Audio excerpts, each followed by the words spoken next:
fillojmë në radh parë me një klauzulë e cila dispozit më sakt, e cila shkaktoi një shqetësim të jashtëzakonshëm te bashkëdhetarët tanë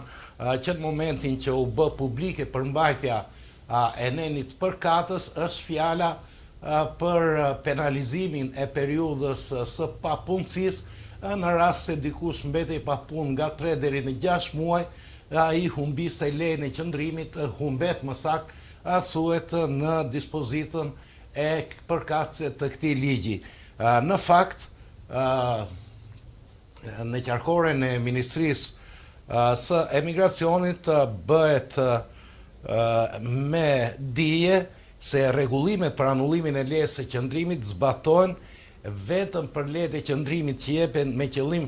punësimin dhe jo për lejet e qëndrimit që jepen për arsye të tjera duke ofruar edhe mundësinë e punësimit. Posaçërisht, lejet që mund të anulohen për arsye të papunësisë janë ato fillestare që jepen për punë të varur, domethënë lejet e tipit E3 dhe E4 përcakton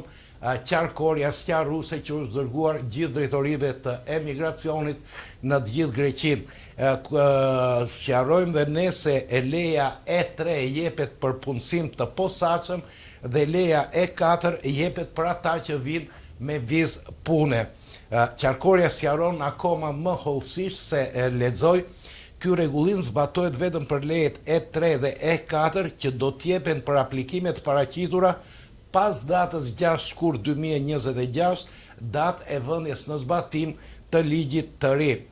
Klauzula nuk zbatohet për lejet që janë dhënë në bazë të ligjit 5038/2023 dhe rinovohen pas vënies në zbatim të ligjit të ri.